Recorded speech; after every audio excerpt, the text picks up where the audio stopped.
Kami dari majalah Risalah NU Channel menghaturkan selamat Hari Santri Nasional. Jihad santri, jayakan negeri.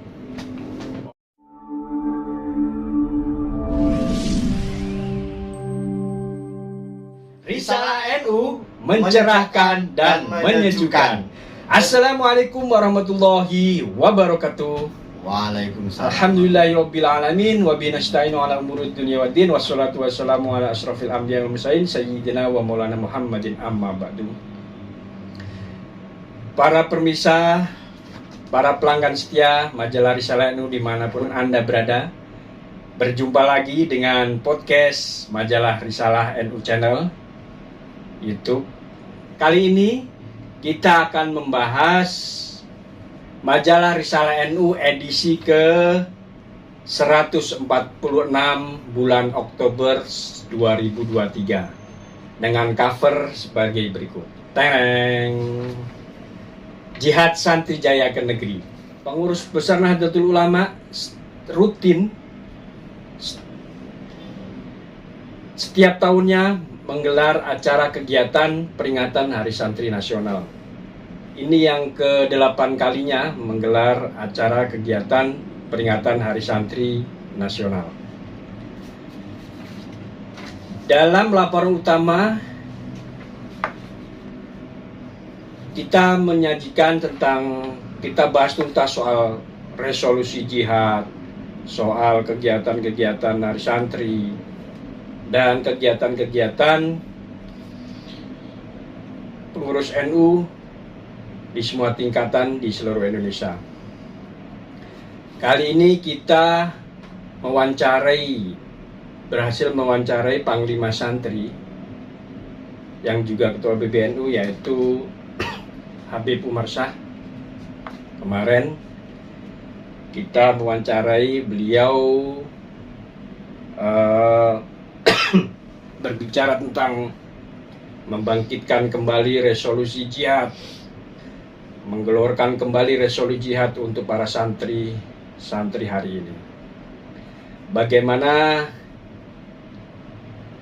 komentar beliau, bagaimana statement beliau, bagaimana pesan beliau Panglima Santri, kita simak video berikut ini. Waktu demi mengingat kembali masalah perjuangan para alim, para ulama, para santri terdahulu. Kita akan kumandangkan resolusi jihad seluas-luasnya. Jadi dua tugas yang diemban oleh Panglima Santri tahun ini, yang pertama adalah menjaga, mensterilkan santri dari virus-virus politik praktis. Yang kedua, mendorong dan membangkitkan semangat untuk para santri lebih giat belajar, dan belajar. Nah, demikian video wawancara dengan Panglima Santri, dan lebih lengkapnya, lebih untuk melihat semua isinya, pemirsa silakan membeli dan membaca dan membeli majalah Risalah NU edisi Oktober, edisi Hari Santri. Jihad Santri Jayakan Negeri. Selain itu, majalah Risalah kali ini dalam laporan khususnya kita membahas tentang hasil, tentang gelaran Munas Alim Ulama dan Konferensi Besar Nahdlatul Ulama pada 19-20 September kemarin, yang dibuka oleh Bapak Presiden Jokowi di Pondok Pesantren Al-Hamid Cilangkap, Jakarta Timur. Bagaimana hasilnya, bagaimana keputusannya, tentu ditunggu-tunggu oleh warga Nahdliyin dan umumnya masyarakat sekitar. Kita menyajikan semua keputusan Konbes, keputusan Munas Alima, penting dibaca dan penting dibeli. Selain itu, banyak rubrik-rubrik yang menarik lainnya, tentu tidak kalah dengan laporan utama, laporan khusus yang wajib dibaca, seperti Tausiah Roisam, ada Nusiana, ada lagi tafsir, ada lagi tarikh, ada lagi ziarah, dan masih banyak lainnya yang warga Nahdliyin, warga masyarakat luas perlu membaca dan membeli. Nah, untuk pemirsa yang ingin, sekali lagi yang ingin berlangganan, yang sudah berlangganan, ya tentu baca. Tapi yang belum berlangganan silahkan hubungi ke nomor ini, di bawah ini, ataupun datang langsung ke redaksi Majalah Risalah NU di lantai 6 kantor PBNU Jakarta Pusat.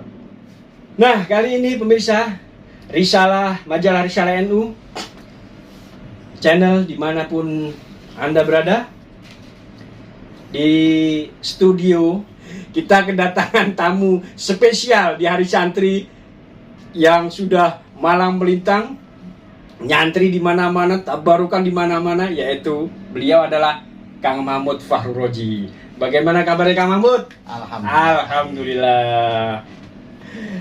Kayaknya kita pernah ngobrol nih, cuman di mana kita lanjut ngobrol sambil ngopi di sini sekarang. Iya. Nah, ini bagaimana nih Kang Mahmud? Ini kan di Oktober ini ada momen besar, momen Hari Santri, spesial Hari Santri Nasional. Peringatan Hari Santri pada 22 Oktober nanti. Ini masih tanggal berapa? Nah, nanti puncaknya di tanggal 22 Oktober. Nah, PBNU menginstruksikan semua cabang, semua wilayah untuk menggelar kegiatan-kegiatan. Nah, momen peringatan ini apa kira-kira sebagai Kang Santri ini yang menjadi kebahagiaan, ada pesan-pesan, kesan tersendiri apa ini di momen Hari Santri? Oke. Monggo, Oke. Kang Mahmud. Oke, assalamualaikum warahmatullahi wabarakatuh. Waalaikumsalam warahmatullahi Para pemirsa Risalah Channel NU yang kami hormati, dan tentunya para santri dimanapun Anda berada. Alhamdulillah kita pada saat ini bisa silaturahim, komunikasi dalam rangka menyambut bulan bahagia bagi kaum sarungan, bagi kaum santri. Kaum sarungan. Kaum santri. Iya. Para pemirsa Risalah Channel NU yang berbahagia, sungguh kita sebagai santri, sebagai katakanlah saya pribadi selaku mantan santri, kami dikatakan santri karena memang itu sudah kami lakukan, kami alami beberapa tahun yang lalu. Sungguh bahagia bagi kaum sarungan alias kaum santri dengan adanya peraturan presiden atau Perpres nomor 22 kalau nggak salah waktu itu tahun 2015, yang waktu itu kita masih ingat awal pemerintahan Bapak Jokowi yang mencetuskan bahwa ditetapkan tanggal 22 Oktober adalah sebagai Hari Santri Nasional. Alhamdulillahirabbil alamin. Sungguh itu membanggakan bagi kami santri, terutama para santri saat sekarang ini. Sungguh sangat luar biasa bahagianya. Karena apa? Karena secara legal formal, secara hukum, santri itu tidak dianggap sebelah mata. Yang selama ini pesantren dan halnya santri itu sebagai kaum sarungan, kaum yang tradisional, yang kolot dan sebagainya. Nah, sekarang dengan adanya peraturan dari presiden, undang-undang dari presiden yang diundangkan pada tanggal 22 Oktober nomor 22 tahun 2015 waktu itu, itu ditetapkan sebagai Hari Santri Nasional oleh Bapak Presiden. Alhamdulillah. Sekali lagi itu sebagai rasa penghormatan pemerintah Republik Indonesia kepada kaum sarungan atau kaum santri. Nah, itu sangat luar biasa dan itu tidak terbayangkan sebelumnya. bahwa dulu ketika mohon maaf zaman rezim Orde Baru kaum santri itu dalam tanda kutip dipinggirkan. Nah sekarang mulai bangkit para santri dengan adanya Hari Santri tanggal 22 Oktober ini yang kita peringati bersama, itu membanggakan bagi kami sekaligus sebagai kebangkitan kaum santri, sebagai kebangkitan santri bahwa sekarang santri itu tidak hanya monoton bisa ngaji kitab utawi iki-iku, tapi santri itu bisa menjelma atau output daripada pesantren itu bisa menjadi apa saja, termasuk menjadi profesional. Mulai dari katakanlah guru atau ustadz di kampung-kampung, kiai-kiai langgar, kiai-kiai musola, imam-imam masjid. Tapi tidak hanya itu, ada yang jadi santripreneur, pengusaha santri. Bahkan kita tahu Bapak Wakil Presiden kita santri juga sih. Nah, itu santri tulen itu. Iya. Santri tulen itu beliau kalau nggak salah alumni pesantren Tebu Ireng. Oh, mantap. Itu tahun 60 sekian kalau nggak salah itu. Pokoknya beliau santri di zamannya Kiai kalau nggak salah Kiai Idris atau siapa gitu. Yang jelas beliau santri tulen. Nah, jadi sekali lagi output pesantren itu sekarang tidak hanya melulu bisa ngaji utawi iki-iku, tapi bisa kemana-mana, bisa menjadi eksekutif, bisa menjadi legislatif, bahkan bisa menjadi pejabat yudikatif. Banyak misalkan contoh ada menteri yang di pesantren, misalnya sekarang kita lihat ada seorang menteri yang tenaga kerja Indonesia itu adalah alumni pesantren, itu pesantren salaf lagi, bukan pesantren modern tapi pesantren salaf.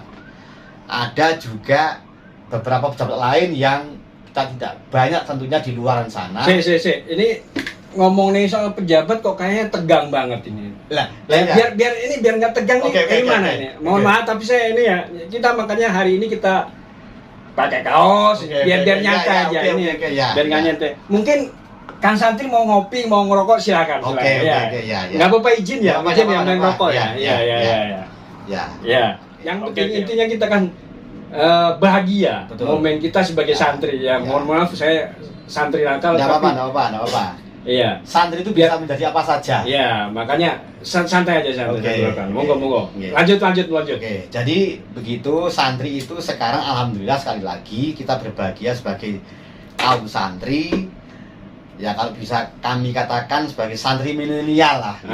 Iya. Santri milenial, dan sekali lagi outputnya dari pesantren itu tidak hanya melulu menjadi ustadz, tapi bisa menjadi apa saja, bahkan mulai jadi mohon maaf tukang sapu sampai menjadi pemimpin tertinggi negara. Itu dari kaum santri.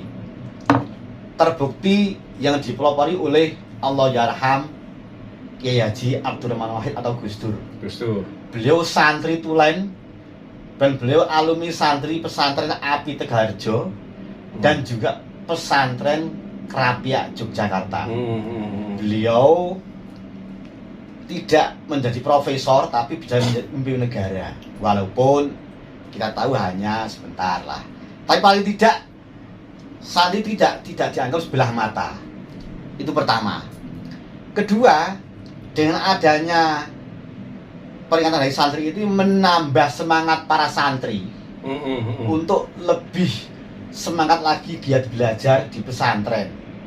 Di pesantren mana saja, terutama pesantren salaf, karena kata-kata pesantren itu identik dengan pesantren salaf yang mengkaji kitab-kitab klasik, mengkaji kitab-kitab kuning yang selama ini kita ketahui.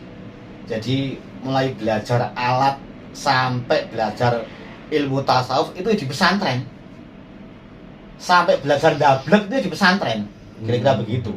Ngomong-ngomong dulu Kang Mahmud nyantri di mana ini? Waduh, kalau soal pesantren saya itu sebenarnya nggak pesantren, saya hanya numpang tidur doang ini, numpang tidur. Kebetulan di Jombang, persisnya di Tebireng, ya hanya numpang tidur doang. Tapi alhamdulillah kami bisa seperti ini, bisa eksis seperti ini ya berkah pesantren. Berkah pesantren. Karena apa? Pesantren itu jargonnya sebenarnya tidak harus muluk-muluk, tidak harus pandai pinter, tapi yang penting taat, patuh, ta'zim, sam'an wa ta'atan. Nah, itu. Iya. Karena di dalam kitab Ta'lim Muta'alim itu disebutkan siapapun santri yang lagi menimba ilmu dan dia ta'zim kepada seorang guru, hormat pada seorang kiai, seorang guru, walaupun mungkin dia katakanlah pas-pasan pikirannya atau ilmu pengetahuannya, tapi kalau beliau taat, patuh, insya Allah ada keberkahan. Nah di sini, iya. kata keberkahan ini tidak dimiliki oleh lembaga lain selain pesantren salaf terutama. Pesantren salaf ala Nahdliyin. Nah, kan sekarang ini kan banyak pesantren modern, pesantren rumah tafe dan sebagainya. Nah ini harus kita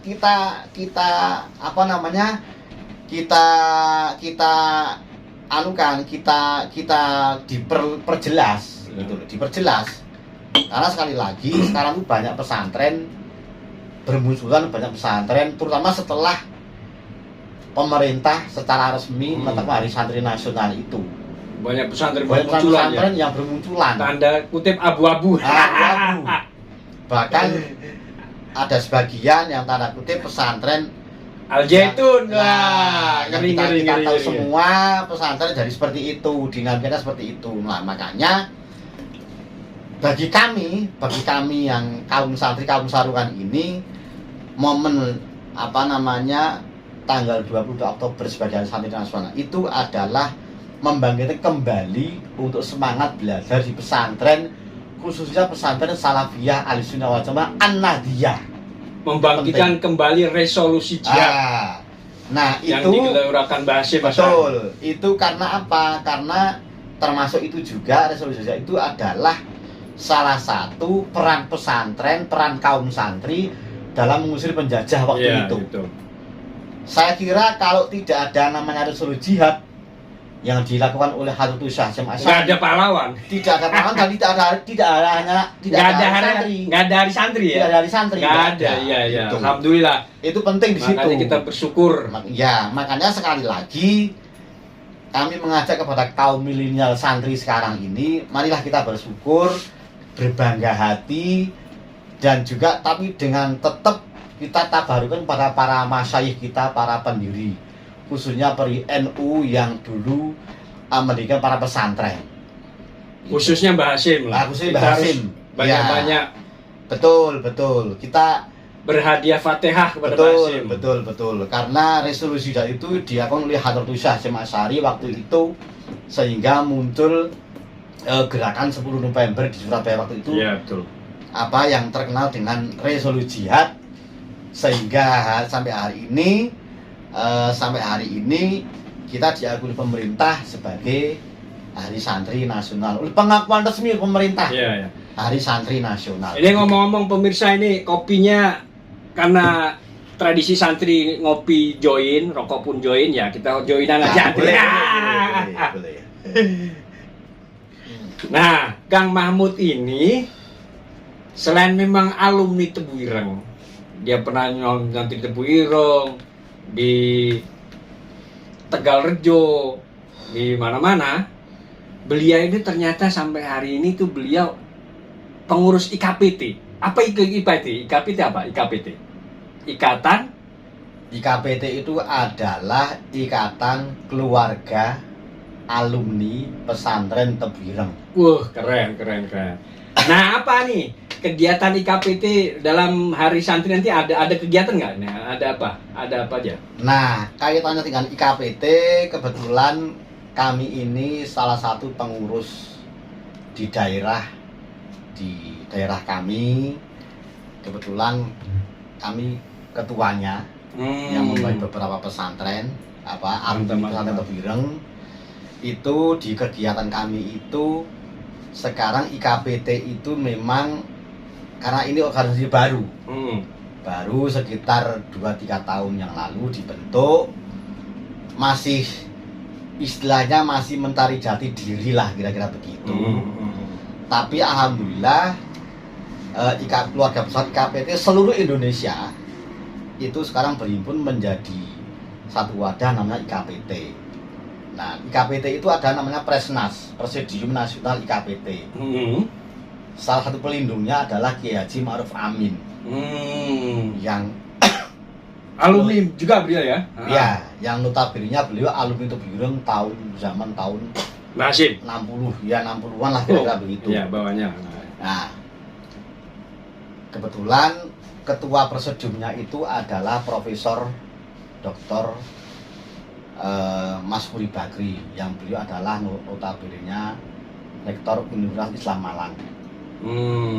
Dan beberapa pengurus yang lain yang di tingkat level nasional, ada orang-orang yang duduk di Kemenang, ada yang di udah ada berapa ribu? Pak, kalau kalau pengurus saya kira terbatas ya, tapi itu alumni sejak zaman Mbah Hasyim atau ada periodenya alumni tertua. Alumni tertua. Bahkan kemarin itu ketika kami IKPT mengadakan hal bahala itu ada alumni tertua. Itu santri langsung Mbah Hasyim dari Jepara. Masya Allah. Itu beliau alhamdulillah sekarang masih ada ya? Masih ada. Nah, itu sebagai salah satu rujukan kami ini yang masih muda-muda ini. Nah, kegiatan IKPT dalam rangka Hari Santri ini otomatis pastilah ya, karena pencetusnya itu adalah beliau Habib Syekh Hasyim Ali dan tadi terbilang itu.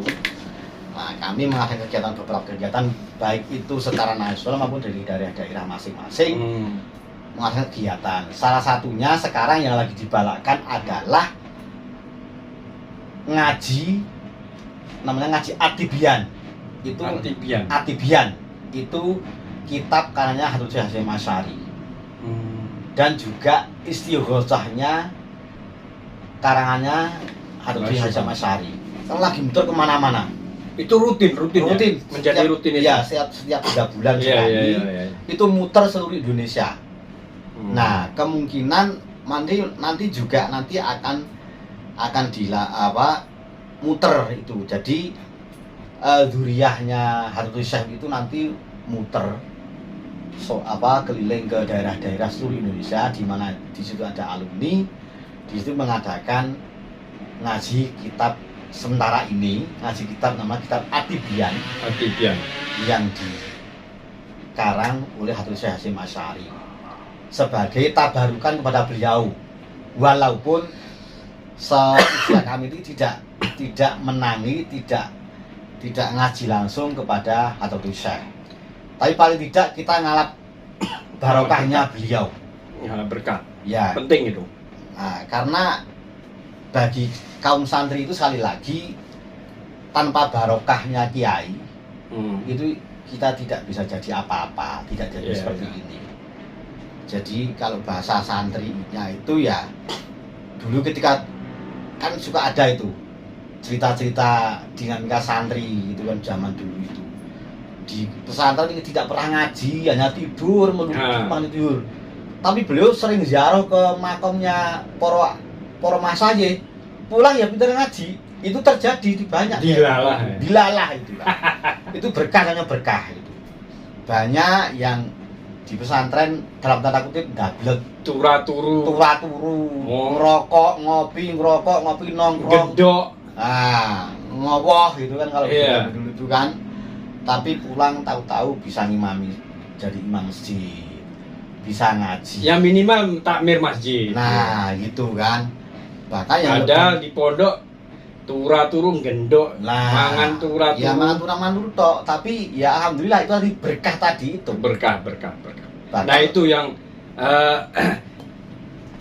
yang apa ya? Ya itu tadi berkahnya santrinya gitu, yang tidak disangka, tidak dinyana itu kan kayak gitu. Ya. Di pondok hanya tidur, di pondok hanya keluyuran kesana kemari, ternyata pulang jadi orang hebat. Ya, Banyak Bang. banyak. Ya salah satu contoh lah, contoh yang nyata loh. Wakil presiden kita itu, saya kira beliau dulu tidak akan punya cita-cita jadi wakil presiden, saya kira begitu. Gus Dur kayak Gus Dur dulu kayak apa ceritanya di pesantren itu.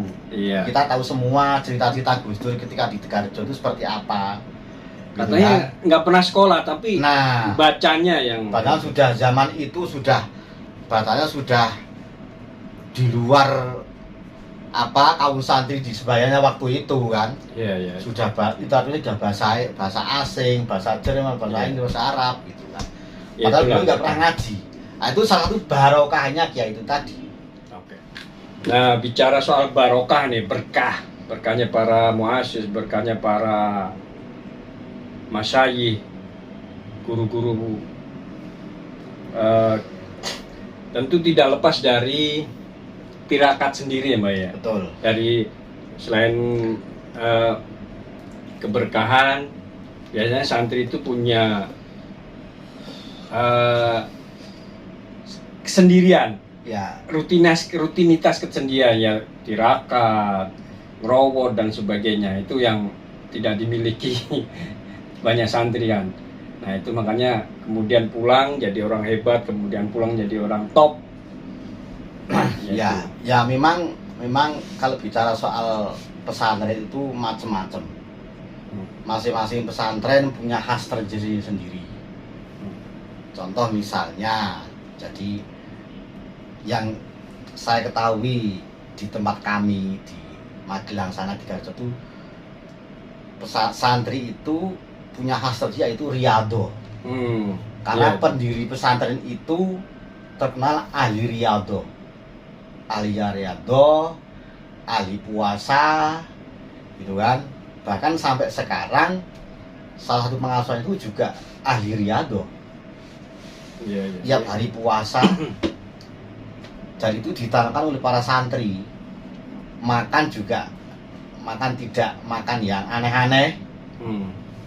Jadi makannya cukup makan yang dianjurkan oleh para guru-guru itu, sehingga mereka ada istilah ngerowot. Bahasa Jawa itu ngerowot itu tidak makan apa nasi, tidak makan yang enak-enak lah katakanlah gitu lah. Iya. Mereka hanya makan katakanlah ketela, nasi jagung dan sebagainya. Tapi tidak makan enak-enak lah yang jelas itu. Apalagi tidak makan yang bernyawa. Misalnya kayak ikan, daging kambing atau sapi, itu enggak. Itu merawat namanya itu. Itu salah satu pesantren yang salah satu khas. Mungkin di pesantren lain juga punya sendiri khas lain juga. Cara riyadhahnya, cara tirakatnya itu mungkin begitu. Jadi Iya. masing-masing itu punya khas tersendiri-sendiri. Ada yang khusus hanya ngaji doang. Gitu kan. Makanya itu tadi, di samping mencari kewajibannya santri sebagai mencari ilmu agama, khususnya ilmu agama, tapi juga tidak lupa tabarukan, mencari barokahnya para guru, para masyayikh. Itu penting.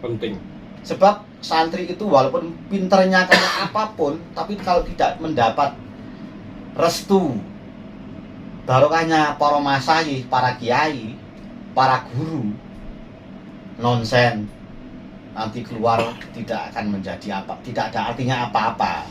Iya. Itu yang perlu digarisbawahi lah Ya, sampai begitu. sekarang.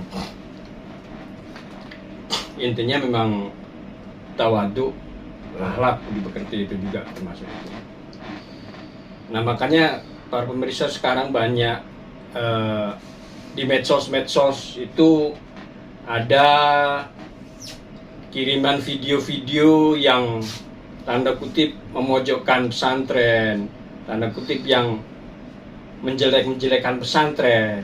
Nah itu saya kira tidak ini ya, hoak lah ya. Ya, saya kira begini, memang di era digital sekarang ini, era medsos yang demikian masifnya ini, kita memang zaman sekarang dituntut untuk lebih jeli. Iya. Lebih jeli, lebih paham mana yang itu hoax, mana yang itu beneran. Nah, bagi kami kaum santri ini juga seperti itu juga. Apalagi sekarang ini kan budaya-budaya yang ada dalam medsos itu kan kita tidak bisa membendung. Iya. Dimanapun, kapanpun, tidak mengenal tempat dan waktu. Ngopi dulu, Mbak. Nah, gitu, tidak mengenal tempat dan waktu. Makanya santri ini dibekali itu tadi namanya riyadhah itu tadi. Iya. Kalau kita membiasakan riyadhah, insya Allah kita tidak mudah tergoda atau termakan isu-isu yang hoax tadi itu di dalam medsos itu tadi. Karena kenapa kita sering termakan oleh isu-isu itu karena kita memang tidak punya bekal untuk membentengi itu. Gitu. Iya. Hoax lah, harus. Tadi ya harus diteliti banyak filter. Betul. Iya. Ya. Tapi ngomong-ngomong dulu sampai pernah riyadhah apa, Mbak? Waktu nyantri. Waduh. Kita ini dulu kan nggak. Riyadhahnya apa kira-kira? Kalau kita ini memang nggak pernah riyadhah sih paling setiap malam Jumat atau malam Selasa itu ziarah. Memang Riyadhahnya ziarah. Ya, kami kebetulan waktu itu saya itu ya memang ada sedikit memang setiap malam, terutama setiap malam Selasa kadang-kadang ngajinya libur. Kalau Jumat itu sekolahnya dan ngajinya juga libur, ya kita pasti itu tabarukan ziarah ke para masyayikh di pesantren waktu itu. Sehingga ya bagaimana kita syukurilah bisa sampai seperti ini itu loh. Itu loh. Jadi sekali lagi masing-masing santri itu punya karakteristik sendiri-sendiri. Cara riyadhahnya juga sendiri-sendiri. Ada yang mungkin sekarang istilahnya ngerowot, punya kehebatan sendiri-sendiri. Nah, gitu. Jadi punya cara sendiri-sendiri, cara tirakat lah istilahnya. Tirakat riyadhah itu punya cara sendiri-sendiri. Ada yang dia tuh dulu ketika di pesantren nggak pernah puasa, nggak pernah apa, tapi ngajinya tekun gitu. Itu salah satu riyadhah. Karena memang pada akhirnya ngaji kitab utama di pesantren itu memang itu salah satu itu riyadhahnya ya itu gitu. Nah, ngomong soal riyadhah nih, santri sekarang santri Z, kalau santri dulu memang yang diutamakan memang riyadhah lah, tirakat. Nah, kalau santri sekarang kan jarang, Kang Mahmud, yang kenal soal riyadhah, tirakat jarang. Makanya kan banyak pondok pesantren yang mempunyai program kegiatan itu yang rutin, istiqomah. Nah, itu riyadhahnya mungkin di situ mungkin ya, kemungkinan ya. Kalau puasa sendiri terus ngerowot ya mungkin sudah jarang lah ya. Mungkin jarang. Ya. Tapi memang begini, sekali lagi memang karakteristik pesantren salafus ulama itu memang punya cara metode sendiri-sendiri. Ada yang seperti itu tadi saya bilang, ada yang puasanya riyadhah puasanya kuat. Ada yang cara riyadhahnya dengan menjaga makanan, merawat tadi. Ada yang memang sama sekali cara riyadhahnya itu ya harus serius belajar memang. Karena memang nawa itu utama dari rumah ke pesantren itu yang belajar sinau itu riyadhah juga tirakat prihatin lah itu. Tapi ya mungkin karena sekarang itu juga banyak pesantren salaf yang punya lembaga pendidikan formal, sehingga ya sesuai dengan zamannya, sesuai dengan era kekinian itu juga di samping sekolah juga ngaji gitu kan. Ya, tapi paling tidak di pesantren itu taat dan patuh kepada kiai dan guru, itu saja sudah. Itu sudah tersendiri itu. Karena bagaimanapun pinternya kayak apa di pesantren itu, tapi kalau ndablek, apalagi berani sama kiai, ya tidak ada dapat apa-apa, ilmunya tidak barokah istilahnya begitulah. Jadi ada istilah begini, dulu itu masih goblok 17. Nah gitu. Tapi kalau taat, patuh, tidak pernah melanggar di pondok, insya Allah pulang dari pondok ya tidak nakal-nakal amat lah, misalnya nakal ya nggak nemen-nemen lah, kira-kira begitulah. Tapi kayak gitu masih relevan nggak sih, Mbak? Ya kalau itu tergantung saya kira tergantung lah ya. Kalau sesuai dengan zaman sekarang ya mungkin karena sudah bergeser ya. Jadi istilah kata-kata riyadhah barokah itu jujur karena udah mulai bergeser. Iya. Jadi mungkin riyadhahnya ya sekarang tuh macem-macem kan, tirakat itu macem-macem. Tapi saya yakin kalau yang masih di pesantren salah murni itu masih kuat. Misalnya di daerah Jawa Timur misalkan itu yang pesantren salah murni itu masih kuat riyadhahnya.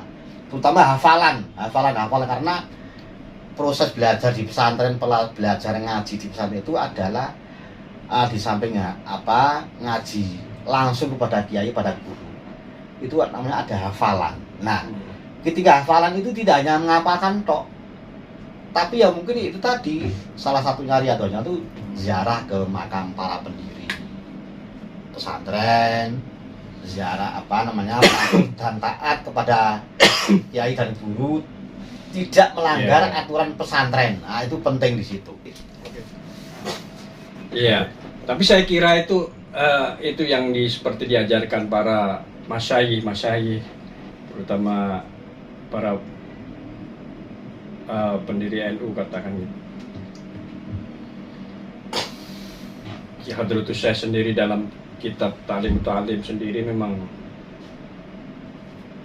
bertawadu kepada guru, kepada masyayikh, kepada kiai, itu nomor satu. Ya. Selain dari orang tua, guru. Nah, faktor itu mungkin ya sampai sekarang santri-santri milenial hari ini itu kuncinya itu juga yang saya kira ya, yang menjadi ya itu tadi ada faktor keberkahan itu yang kan itu kan keberkahan itu kan yang memberikan kan yang punya hidup, makanya tidak bisa kita ini. Nah itu satu. Mungkin Mbak. Nah makanya kan begini Pak. Jadi belajar di pesantren itu kalau dulu menjadi alternatif. Jadi mohon maaf, orang tua yang dalam tanda kutip pengetahuan agamanya kurang, daripada anaknya nakal di sekolahan pendidikan formal, sekolah umum, tak masuk ke pesantren, biar anaknya minimal tidak nakal gitu kira-kira gitu. Tapi sekarang tidak. Sekarang pesantren itu menjadi tujuan utama pendidikan, salah satunya di pesantren. Kenapa? Karena banyak penelitian sekarang para alumni pesantren itu jauh lebih bagus daripada alumni sekolah-sekolah umum. Walaupun sekali lagi dalam tanda kutip sekolah umum juga banyak yang pinter-pinter, yang banyak. Tapi pesantren juga tidak kalah juga. Tapi faktor barokahnya itu yang tidak dimiliki oleh sekolah umum. Nggak ada barokahnya. Karena apa? Karena kiai atau guru di pesantren itu cara mendidiknya tidak sekedar menyampaikan ilmu secara formalitas, tapi beliau juga riyadhah juga. Iya betul. Beliau kalau malam bangun tahajud, doain santrinya, di samping berdoa untuk dirinya sendiri, untuk keluarganya, tapi untuk santri-santrinya juga. Bahkan ada juga kiai pesantren yang beliau bertahun-tahun puasa, puasa untuk untuk puasa untuk dirinya sendiri, puasa untuk keluarganya, dan juga yang paling penting puasa untuk para santrinya. Agar apa tadi? Agar nanti santrinya kelak itu walaupun santri itu agak nakal-nakal tapi ada keberkahan tersendiri. Betul. Karena langsung minta kepada Allah sana, pada yang di atas sana. Kalau bahasa istilahnya sekarang itu agar supaya santri itu dapat dekengan dari pusat sana. Begitu kira-kira begitu. Dekengan pusat. Dekengan pusat. Sekarang lagi tren toh. Dapat dekengan pusat gitu kira-kira begitu. Nggak bahaya tah. Nah, itu kan. Itu. Jadi begitu. Jadi kalau Tapi gini, santri terbukti, di pesantren terbukti menjadikan generasi bangsa jadi orang hebat, jadi orang top, jadi orang yang bisa diandalkan.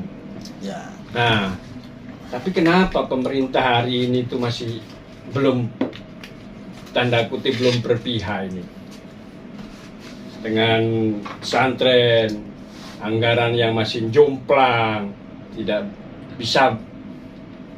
Kira-kira ini bisa nggak? Kira-kira ini kalau nanti ada santri yang jadi presiden nih,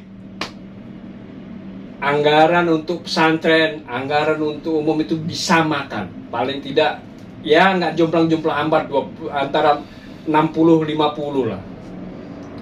Bisa nggak gitu kira-kira Kang Santri? Harapannya gimana? Harapannya untuk ya oke. Ya kalau harapan sih tetap ada ya namanya, karena sekarang kan sudah pemerintah itu secara resmi sudah ada undang-undang soal pesantren, sudah jelas itu. Ya. Nah, di undang-undang pesantren itu menyakup semua aspek kehidupan pesantren, semua sudah tercakup semua saya kira. Mungkin andaikan sampai sekarang mungkin katakanlah implementasi dari undang-undang itu belum maksimal, ya namanya kan baru kemarin gitu kan saya kira. Tapi kita berharap mudah-mudahan ke depan ganti katakanlah suasana, ganti ini, jadi mudah-mudahan nanti pesantren lebih diperhatikan lagi. Sekarang pun juga sudah Amin. Semoga. Ya, sekarang pun juga sudah diperhatikan. Sekarang pun sudah diperhatikan dengan adanya Kepres soal hari santri nasional. sudah diperhatikan. Cuman kurang maksimal, kurang itulah. optimal. Kira-kira begitu. Kurang optimal. Mudah-mudahan. Makanya sebagai santri nih, kita bareng-bareng sebagai santri, kemarin yang adanya undang-undang pesantren, soal anggaran, soal keberpihakan, nah itu kita kawal bareng-bareng. Ya. Turunan undang-undang itu Betul, bagaimana betul. sampai menyampai ke seluruh pesantren merata. Ya. Anggaran. Makanya salah satunya santri harus bangkit. Bangkit dengan Santri- adanya resolusi jihad. Ya, santri harus bisa menduduki posisi di mana-mana. Betul. Itu harus. Karena apa? Kalau santri tidak bisa masuk di lini manapun, itu kita nanti sulit untuk mengawal undang-undang pesantren itu.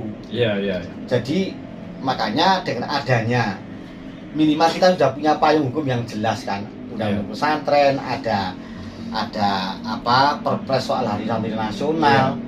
Itu sebagai langkah awal untuk menyemangatkan santri agar santri itu pulang dari pesantren tidak hanya menjadi ustadz, tapi ada jadi pengusaha, ada yang jadi politisi, ada yang jadi pejabat, bahkan sekarang santri yang pinter-pinter itu ada yang masuk TNI, Polri dan sebagainya. Itu memang harus begitu sekarang ini. Betul. Itu mau nggak mau itu tuntutan zaman. Jadi Kayak beda era santri ketika kita masih pesantren, era tahun 80-90 itu beda dengan pesantren sekarang. kayak Sekarang harus udah banyak tuntutan, harus jadi ini, jadi itu gitu. Dengan walaupun kita dituntut jadi ini itu tidak meninggalkan khas santrinya. Nah, itu penting di situ. Jadi kita harus bedakan. Mohon maaf, pejabat yang dari pesantren kan beda. Pengusaha yang dari pesantren juga beda cara-caranya itu boleh jadi apa saja lah pokoknya lah. Santri itu boleh dan bisa sekarang ini menjadi apa saja tanpa harus meninggalkan ciri khas kaum santri. makanya santri harus di mana-mana dan kemana-mana dan ada di mana-mana. Itu.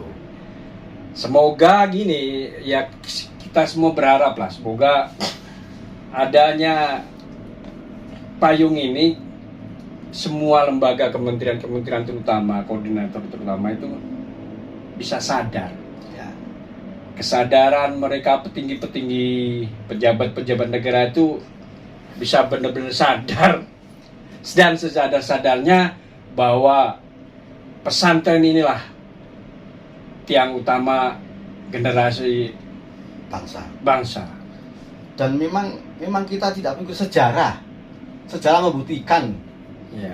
Jadi sejarah masa lalu itu tanpa santri itu mungkin Indonesia tidak berdiri, belum berdiri mungkin, Iya, belum betul. merdeka. Itu sangat, saya yakin peran kaum santri sangat luar biasa. Iya, makanya itu Itu. mereka biar gimana cara menyadarkan para petinggi-petinggi kebijakan yang tidak tanda kutip kurang pro dengan pesantren itu gimana? Ya, caranya itu tadi salah satunya santri juga harus bangkit, Ya, iya. harus bisa masuk di manapun, Iya. baik di eksekutif, di legislatif, di yudikatif, gitu kan. Syukur-syukur nanti santri itu keluar pesantren seperti Gus Dur, ada jadi presiden. Nah, kalau santri jadi presiden kan enak itu kan. Nanti santri, wah, di pesantren bahkan mungkin bisa-bisa APBN itu nanti sepertinya untuk pesantren bisa jadi. Semoga. Kalau memang itu bisa terjadi kan. Makanya Pilpres ngomongin Pilpres 2024 ada pesantri yang menjadi presiden, minimal wakil presiden yang berpihak tentunya ya. Ya. Santri yang benar-benar membawa jati diri santri berpihak kepada pesantren gitu, bukan santri yang tidak berpihak. Nah itu jangan sampai. Semoga itu. Ya mudah-mudahan nanti di pemilu yang akan datang 2024, baik itu pemilu legislatif maupun presiden, ada dari salah satu mereka itu dari kaum santri yang menduduki jabatan tertentu lah. Kita doakan saja. Amin. Siapapun pemimpin kita, yang penting jangan lupa dengan peran kaum santri dan pesantren. Nah, itu penting di situ. Terima kasih. Dan yang terpenting itu tadi, dengan adanya momen peringatan Hari Santri Nasional ini, resolusi kita gelorkan kali, kita bangkitkan kembali untuk lebih menjayakan negeri Nusantara Indonesia Raya. Harus santri harus bangkit. Santri tidak hanya seperti yang selama ini santri itu terkumuh, sarungan dan sebagainya, tapi satu harus belajar serius, sungguh-sungguh, giat belajar, terutama ilmu agama. Karena di era yang sekarang ini, era yang sudah sedemikian mengglobal ini, santri itu menjadi benteng terakhir sebagai benteng ideologi masyarakat. Itu bisa dianggap sebagai itu. Makanya pesannya Panglima Santri harus belajar dan belajar. Pemirsa, Risalah NU channel dimanapun Anda berada, mungkin bincang-bincang tentang santri nggak ada habisnya. Karena memang santri itu kalau dibahas tuh luas. Edisi kali ini kita akhiri. Tadi saya kembalikan lagi-lagi yang ingin berlangganan majalah Risalah NU edisi Oktober mengupas tuntas soal Hari Santri, silakan pesan di nomor bawah ini atau datang langsung ke redaksi kami di Jakarta Pusat. Bersama kami, saya host Huda Sabili dan Kang saya Mahmud Fahrurozi. Kang Mahmud undur diri. Kalau ada kata-kata yang kurang berkenan, kami mohon maaf yang sebesar-besarnya. Apabila ada kebenaran hanya Allah, apabila ada kesalahan dari setan, kami akhiri. Wallahul muwaffiq ila aqwamit thoriq. Wassalamualaikum warahmatullahi wabarakatuh. Hidup santri. Hidup santri. Hidup santri. Satu lagi.